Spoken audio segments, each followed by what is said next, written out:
Everyone, welcome back to विशी blogs. आज फिर से मैं हाजिर हूँ आप लोगों के साथ में अपनी प्रेगनेंसी जर्नी शेयर करने के लिए, क्योंकि बहुत लंबे टाइम बाद इस वाले चैनल पे वीडियो डली थी जब मेरा बेटा 1 ईयर का हो गया था। ठीक है, आप सब लोगों ने वो वीडियो देखी थी और 1 ईयर पहले मैंने आप लोगों के साथ में अपनी प्रेगनेंसी के सिम्टम्स शेयर किए थे। तो उस वीडियो को आप लोगों ने बहुत पसंद किया, बहुत ज़्यादा को अच्छा रिस्पॉन्स मिला। ठीक है, तो उसी के अकॉर्डिंग मैं आप लोगों के साथ में जो आज शेयर करने वाली हूँ वो होने वाली मेरी प्रेगनेंसी की जर्नी। वो कैसी रही, बहुत कुछ हुआ उसके बीच में मेरे साथ, मतलब पूरी प्रेगनेंसी कैसी रही मैं आप लोगों के साथ में शेयर करूँगी, क्योंकि ये चीज़ें ऐसी होती है कि हर एक औरत के साथ ये सब चीज़ें होनी ही होनी है। मतलब वो माँ बनती है तो वो सब चीज़ें उन चीज़ों से निकलती है सब अपनी अपनी। मैं भी उस टाइम पे यूट्यूब पे बहुत वीडियो देखती थी कि कैसा क्या होता है, तो मतलब माइंड में कुछ ना कुछ चलता ही रहता उस टाइम पे, सब के साथ ही होता है। ठीक है, तो क्यों ना मैं भी अपनी प्रेगनेंसी की जर्नी आप लोगों के साथ में शेयर करूँ। एक पार्ट में वो शेयर नहीं हो पाएगी, उसके 2-3 पार्ट में आप लोगों के साथ में शेयर करूँगी। ठीक है भाई, क्योंकि वीडियो लेंथी हो जाती है तो फिर मज़े नहीं आते देखने में, इस वजह से। तो फर्स्ट मैं आपको बताती हूँ, जब मैं प्रेग्नेंट हुई थी और मुझे बिल्कुल भी नहीं पता था कि मैं प्रेग्नेंट हूँ, बिल्कुल आइडिया ही नहीं था। मेरी पूरी बॉडी पेन होती थी, पैरों में दर्द होना, ये सब सिम्टम्स मुझे स्टार्टिंग में दिखाई दिए। और बता देती हूँ आपको, पहले वीडियो स्टार्ट करने से पहले ही आपको थोड़ा सा बता देती हूँ कि ज़रूरी नहीं है जो सिम्टम्स मेरे साथ हुए वो आपके साथ में भी हो। सबकी प्रेगनेंसी डिफरेंट होती है, बहुत डिफरेंस होता है। जैसे अब मेरी फर्स्ट प्रेगनेंसी थी तो उसमें मेरे साथ जो हुआ क्या पता सेकंड प्रेगनेंसी में ना हो, वो सब चीज़ें। और इसलिए मैं बता रही हूँ कि ये नहीं है कि जो मेरे साथ हुआ वो सबके साथ होगा। और यूट्यूब पे जितने भी वीडियो डली हुई है तो आप सब ये मतलब ये चीज़ें मैं इसलिए शेयर कर रही हूँ कि आप लोगों को भी थोड़ा सा पता चल जाए कि ये सब मतलब सबके सिम्टम्स डिफरेंट होते हैं। क्योंकि मेरे पास बहुत कमेंट आ रहे थे कि दीदी हमारे साथ भी ऐसा ही है, देखते हैं क्या होता है क्या। ये सब भगवान की देन है और जो उनकी इच्छा होती है, मर्जी होती है, वो ही हमें मिलता है। गॉड गिफ्ट है ये, तो इसे एक्सेप्ट करना चाहिए। मैं आप लोगों के साथ में अब जर्नी शेयर करती हूँ। ये मुझे नहीं पता चला था कि मैं प्रेग्नेंट हूँ 2.15 डेज़, मतलब 2.5 महीने हो चुके थे। फर्स्ट ट्राइमेस्टर मेरा चल रहा था, उसमें मुझे ये लगा लो 15 डेज़ रह गए थे। 15 भी नहीं, 10 डेज़ ही रह गए थे कि मुझे पता ही नहीं चला मैं प्रेग्नेंट हूँ। जब मेरी तबीयत बिगड़ी और ये सब जो सिम्टम्स होते प्रेगनेंसी के वो आए, तब भी मुझे मतलब लग ही नहीं रहा था, मुझे कुछ लगा ही नहीं कि मैं प्रेग्नेंट हूँ। लेकिन भगवान की देन है ये सब, तो वही चीज़ मैं बार बार बोल रही हूँ कि इन चीज़ों का पता नहीं चलता। और फिर 4 नवंबर थी उस दिन डेट, और दिवाली का दिन था वो। आज भी मुझे याद है और मैं कैसे भूल सकती हूँ उस दिन को, कभी भी नहीं भूल सकती। 4 नवंबर को 2021 में मैं प्रेग्नेंट थी। और मैं आप लोगों से कैसे शेयर करूँ, बहुत चीज़ें हुई मेरी प्रेगनेंसी में। मतलब उस दिन को याद करते हैं, डिलीवरी का टाइम आप लोगों के साथ में सब शेयर करूँगी, सब कुछ शेयर करूँगी। ठीक है, तो जब मैंने अपनी प्रेगनेंट न्यूज़ से वो चेक किया, तो मैं जैसे ही मैंने चेक किया तो सबसे पहले मैंने अपनी सास को बताया। मैंने कहा कि मैं प्रेग्नेंट हूँ, जबकि मेरी सास मुझे डेली बोलती थी कि चेक कर लो प्रेग्नेंट हो, चेक कर लो प्रेग्नेंट हो। मैंने कभी भी उस चीज़ को मतलब लिया ही नहीं कि नहीं मेरे साथ ऐसा नहीं हो सकता, मेरे साथ ऐसा नहीं हो सकता। बस माइंड ही ये सब चीज़ें एक्सेप्ट नहीं कर पा रहा था, इस वजह से।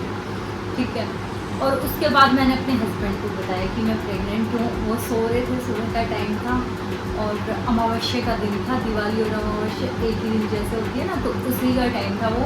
तो मैंने आके उनको बताया कि मैं प्रेग्नेंट हूँ, तो मतलब उन्होंने मेरी बात को बिलीव नहीं किया बिल्कुल ज़रा सा भी बिलीव नहीं हुआ उनको, क्योंकि थोड़ी सिचुएशन ऐसी ही चल रही थी, इस वजह से। ठीक है, उसके बाद मैंने उनको बताया कि मैं सच में प्रेग्नेंट हूँ, तो भी उनको विश्वास नहीं हो रहा। फिर मैंने उनको फिर दिखाई, देखो मैं प्रेग्नेंट हूँ। फिर उसके बाद मतलब जो भी हस्बैंड वाइफ का होता है, खुशी के बस खुशी इतनी ज़्यादा हो गई, मम्मी जी को भी इतनी खुशी, सब लोगों के पास एक गुड न्यूज़ फैमिली में शेयर हो गई सिर्फ 2 मिनट के अंदर। ठीक है, सबकी लाइफ में ये दिन आना चाहिए और बहुत अच्छा होता है जब हम फील करते हैं कि हम माँ बनने वाले हैं, बहुत अच्छा लगता है। ठीक है, उसके बाद क्या हुआ कि उसी दिन से मतलब पहले से ही मेरी तबीयत बहुत ज़्यादा ख़राब थी, जो सबके साथ होता है, जी मिचलाना और ये सब, कुछ खाने का मन ना करना, हर औरत के साथ होता है। कोई 100 में से 2 होती है, कोई ऐसी होती है जिनके साथ नहीं होता, वरना हर वुमेन के साथ होता है। उसके बाद चलती रही सब प्रेगनेंसी जर्नी अच्छी। दिवाली वाले दिन इतनी बड़ी खुशी जो मिली थी तो वो काफ़ी बहुत अच्छी लगी, बहुत बड़ी न्यूज़ थी। और फर्स्ट टाइम मैं प्रेग्नेंट हुई थी तो वो भी बहुत बेस्ट था मेरे लिए, बहुत अच्छा था पूरी फैमिली के लिए। उसके बाद क्या हुआ कि मैं अपने मायके चली गई थी और ये सब मतलब हाँ वही था, सेम जर्नी चल रही थी। मैं आप लोगों के साथ छोटी छोटी चीज़ें भी शेयर करूँगी। और उसके बाद मेरा फर्स्ट ट्राइमेस्टर जैसे तैसे निकल गया। जी मिचलाना, वोमिटिंग होना, वोमिटिंग मुझे ज़्यादा नहीं हुई, बट जी मिचलाने का टाइम था मेरा शाम के टाइम से 5 बजे से स्टार्ट हो जाता था और 8-9 बजे तक कंटिन्यू होता था। समझ नहीं आता था मैं क्या करूँ क्या ना करूँ, उसमें कुछ करने से भी कुछ नहीं होता, ना करने से भी कुछ नहीं होता। वो टाइमिंग फिक्स था उस टाइम तक, मतलब 2 मंथ तक मेरे साथ ये चीज़ हुई। मतलब 3rd मंथ 4 मंथ, और जो 2nd मंथ निकला था वो तो पता ही नहीं चला कैसे निकल गया, बस इग्नोर करके, क्योंकि उस टाइम दिवाली की सफाई चल रही थी घर पे, तो वो सब काम भी चल रहे थे। उसके बाद मेरे साथ क्या हुआ, फिर 4 मंथ मेरा स्टार्ट हुआ, डॉक्टर से जाने लगे डॉक्टर के पास। 3rd मंथ तक कहीं नहीं गई मैं, 4 मंथ में मैंने स्टार्ट किया। 4th मंथ में 2nd ट्राइमेस्टर मेरा स्टार्ट हो गया था। उसमें भी 4 मंथ और 5th मंथ में बहुत ज़्यादा दिक्कत परेशानी होती रही। 5th मंथ में थोड़ा 2nd वीक से थोड़ी सी प्रॉब्लम कम हुई, अल्ट्रासाउंड वगैरह हुए सब। 4th मंथ में सब कुछ पॉजिटिव था, अच्छा था, सब बेस्ट था, एकदम कोई प्रॉब्लम नहीं। बेबी एकदम हेल्दी, मम्मा उसकी हेल्दी, सब कुछ एकदम प्रॉपर तरीके से, मतलब जो हेल्दी ग्रोथ बेबी की काफ़ी अच्छी ग्रोथ थी। डॉक्टर ने बोला बहुत अच्छा है बेबी, कोई दिक्कत नहीं। उसके बाद 5th मंथ भी ऐसे ही निकल गया, 6th मंथ भी निकल गया। फिर बस ये जर्नी ऐसे ही चलती रही प्रेगनेंसी की। खूब एंजॉय की अपनी प्रेगनेंसी की। कुछ फ़ोटो मैं आप लोगों के साथ में शेयर करूँगी, मेरी अपनी प्रेगनेंसी की फ़ोटो जो भी है वो शेयर करूँगी। घर में फंक्शन था, ननद की इंगेजमेंट थी, वो सब चीज़ें भी चलती रही कंटिन्यू, फुल एंजॉयमेंट, फुल मस्ती, साथ में शॉपिंग करना, मतलब लेजीपन बिल्कुल भी नहीं था। जैसे मैंने अपनी वीडियो आप चेक करना जाके, जो मैंने पहले डाली हुई है, प्रेगनेंसी सिम्टम्स क्या क्या आए थे, ठीक है ना, तो आप ज़रूर चेक करना। मैं बहुत एक्टिव थी, एक दिन भी लेज़ी नहीं थी मैं। सबसे अच्छी चीज़ मेरे लिए ये थी, बेस्ट था ये मेरा प्रेगनेंसी का जर्नी पार्ट बना। बहुत लोगों के साथ बहुत प्रॉब्लम होती है, मेरे साथ इतनी सी भी इसमें कोई प्रॉब्लम नहीं हुई। 7 मंथ तक बहुत अच्छी निकली मेरी प्रेगनेंसी, बहुत इन्जॉय किया मैंने। और शॉपिंग वगैरह कंटिन्यू चल रही थी क्योंकि घर में फंक्शन थे, इस वजह से। और आप लोगों को आगे बढ़ने से पहले बता देती हूँ कि मेरा दूसरा चैनल है जिसका नाम है बंधेज बाई हिमांशी। उस पर रेगुलर वीडियो डलती है सूट सेल की वीडियो होती है। उस चैनल पे जाके भी आप चेक करना वीडियो, और चैनल को सब्सक्राइब कर लेना, वीडियो को लाइक कर देना, ज़रूर चेक करना। बंधेज बाई हिमांशी लिंक मिल जाएगा आपको डिस्क्रिप्शन बॉक्स में, और आई बटन भी, आप उस पर भी जाके आप चेक कर सकते हो, ठीक है। और चलो अब आगे स्टार्ट करती हूँ अपनी और शेयर करनी जर्नी शेयर करती हूँ आप लोगों के साथ। उसके बाद मेरा 8th मंथ स्टार्ट हुआ। उसमें हमारे घर पे, मतलब मेरे मायके की तरफ से वेडिंग थी, एंजॉय की, शादी खूब अच्छे से मज़े किए। उसके बाद क्या हुआ मैं आप लोगों को बताती हूँ। मतलब मेरे भाजी के बेटे की शादी थी, उसको भी बहुत अच्छे से एंजॉय किया, कोई प्रॉब्लम नहीं, एकदम मस्त जर्नी चल रही थी प्रेगनेंसी की। अच्छे से सब कुछ टाइम से खाना पीना, और क्या करना है क्या नहीं करना बेबी के लिए, सब कुछ सोच के अच्छे से चल रहे थे, बहुत बेस्ट, ठीक है। उसके बाद डॉक्टर के गए, जैसे ही सारी डॉक्टर 8 मंथ में फिर दोबारा से रेगुलर रूटीन चेकअप जो होते हैं वो हुए। उसमें पता चला कि मुझे शुगर है, बहुत बड़ी प्रॉब्लम मेरे सामने आ गई, क्योंकि शुगर की प्रॉब्लम प्रेगनेंसी में बहुत दिक्कत देती है, बहुत ज़्यादा। वो चीज़ एकदम से जैसे ही सामने आई तो बहुत गंदा लगा कि ये एकदम से लास्ट में क्या हुआ, समझ नहीं आ रहा इसमें क्या करें, क्योंकि वो बहुत कुछ ऐसा ही चल रहा था कि अब समझ ही नहीं आ रहा कि इसमें क्या खाएं क्या ना खाएं। प्रेगनेंसी का पूरा 3rd ट्राइमेस्टर चल रहा है और उसमें अच्छी डाइट भी लेनी है क्योंकि बेबी की ग्रोथ भी चाहिए, बहुत कुछ। और मीठा मेरे को बहुत पसंद था, बहुत ज़्यादा। उस टाइम पे जब मेरा बेबी था तो मुझे मीठा बहुत पसंद था।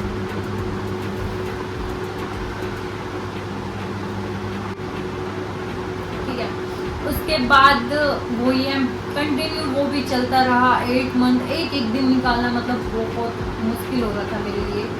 कुछ ढंग से खाने को मतलब मीठा खाने का मन करता, वो ही नहीं मिल रहा उसमें, तो फिर क्या करना है ना। उस टाइम का मतलब अब वो उस चीज़ की इतनी क्रेविंग नहीं होती, लेकिन उस टाइम पे तो बहुत ज़्यादा मीठा खाने का इतनी क्रेविंग होती थी कि पेट ही नहीं भरना, फिर कुछ भी लगा लो अब। और वो खाना भी नहीं है क्योंकि बेबी के लिए सेफ नहीं है, इस वजह से। क्योंकि अगर शुगर लेवल बढ़ जाता है या फिर शुगर लेवल बढ़ जाता है, कोई भी प्रॉब्लम हो जाती है, कोई भी दिक्कत, तो फर्स्ट टाइम जब हम अपनी प्रेगनेंसी मतलब फर्स्ट टाइम जब हम माँ बनते हैं तो ये सब चीज़ें दूर ही रखनी पड़ती है कि नहीं हम मतलब ये नहीं कर सकते अपनी बेबी के साथ। ये सब चीज़ें चलती रही कंटिन्यू। 8 मंथ में भी, 9 मंथ भी स्टार्ट हुआ वॉकिंग करना। आराम से मतलब खूब वॉकिंग करती थी मैं, 1-1 1.5 घंटा कंटिन्यू वॉकिंग करती थी। और उसके बाद पोछा वोछा लगाना 8 मंथ 9 मंथ तक पूरा मैंने 9 मंथ में मैंने छोड़ दिया था। 8 मंथ तक मैंने पूरा ये सब काम, क्योंकि हम सब यही बोलते हैं कि जितना काम करेंगे उतना बेस्ट है, जितना काम प्रेगनेंसी में करेंगे उतना बेस्ट है। एक्सरसाइज भी करती थी, बहुत कुछ करती थी, मतलब कंटिन्यू अपनी डाइट भी लेना। डॉक्टर ने डाइट चार्ट दे दिया था, उसे फॉलो भी करना। कुछ चीज़ें ऐसी थी जो अच्छी नहीं लगती थी फिर भी खानी पड़ती थी। बहुत चीज़ें मतलब चल रही थी कंटिन्यू। बस उस चीज़ को एक्सप्लेन करना ना बहुत मेरे लिए पॉसिबल ही नहीं है। वो चीज़ें चली। उसके बाद जब जब मुझे पता चला था कि मुझे शुगर है, प्रॉब्लम है, शुगर की दिक्कत है, क्योंकि मुझे आज तक कभी हुई नहीं है, कभी थी ही नहीं। और प्रेगनेंसी के टाइम में ये चीज़ें हो जाती हैं, बहुत से लोगों के साथ हो जाती है, नॉर्मल होती है, किसी केस में ज़्यादा भी हो जाती है। तो मतलब हमें अपना ध्यान रखना ही रखना चाहिए, ठीक है। उसके बाद डेली शुगर चेक करना, वो सबसे खतरनाक था, ठीक है। उसके बाद ये था कि उसका डेली चेकअप करना, जिसका डायबिटीज़ का पूरा डेली का चेकअप करना, दिन में 6 बार डेली। मतलब मेरी लाइफ में ऐसा हो रहा था, समझ ही नहीं आ रहा मैं क्या ही हो रहा है, समझ ही नहीं आ रहा। मतलब इतनी गंदी चीज़ें लग रही थी कि हो क्या रहा है। कि उसमें जो एक पिन होती है उससे हम टच करेंगे, मतलब थोड़ा सा अंदर की तरफ डालेंगे और ब्लड निकलेगा, और फिर स्ट्रिप सी होती है उस पर लगा के वो चेक होता है। तो मुझे खाना खाने से 1 घंटा पहले और फिर खाना खाने के 1 घंटा बाद ये सब चीज़ें करनी पड़ती थी।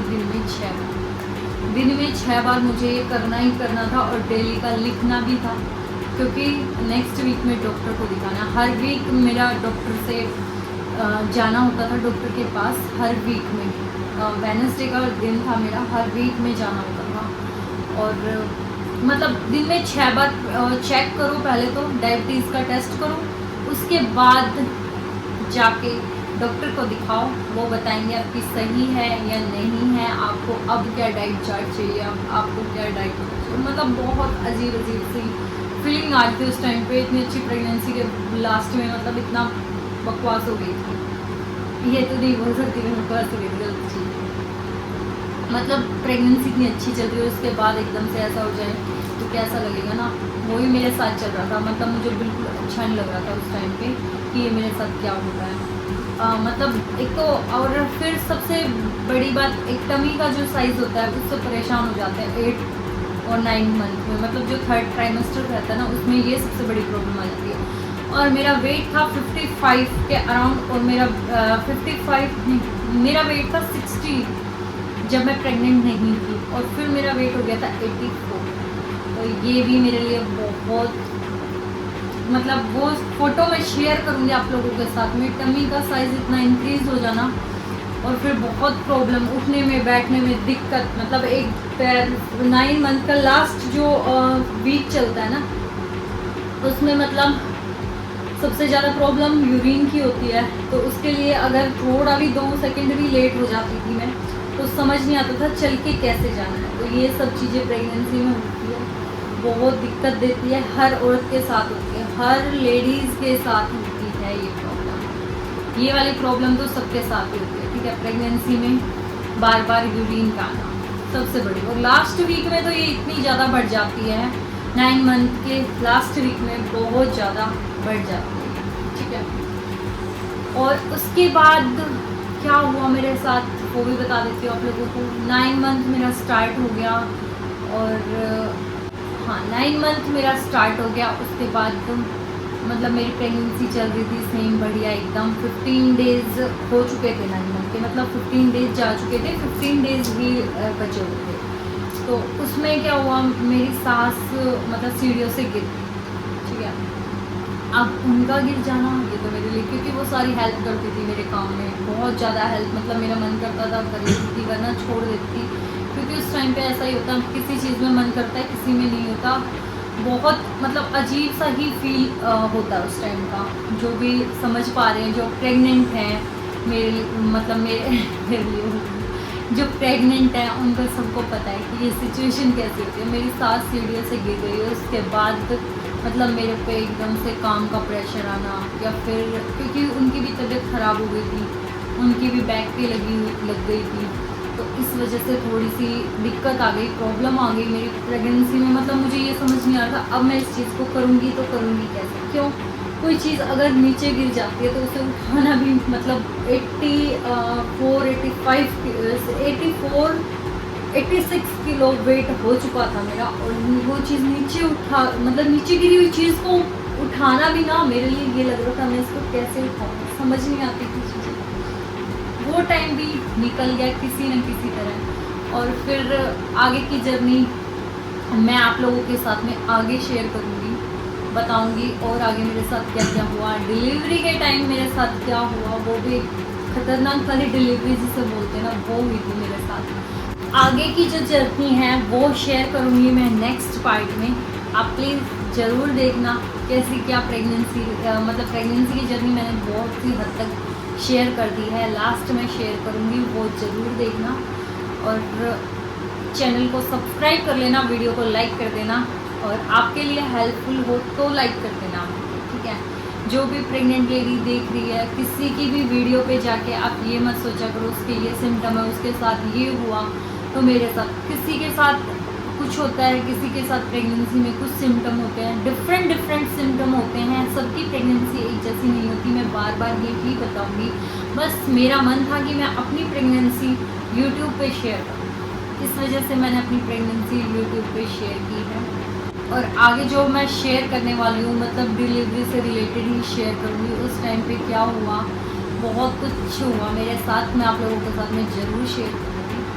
और चलो आज का यहीं पे वीडियोस करते हैं एंड, मिलेंगे एक नेक्स्ट वीडियो में, बाय बाय। दूसरे वाले चैनल पे जाके ज़रूर सब्सक्राइब कर लेना, उस पर वीडियो डेली रूटीन से आती है, ज़रूर चेकआउट करना। बंदेज बाई हिमांशी, लिंक आपको मिल जाएगा डिस्क्रिप्शन बॉक्स में। Bye bye.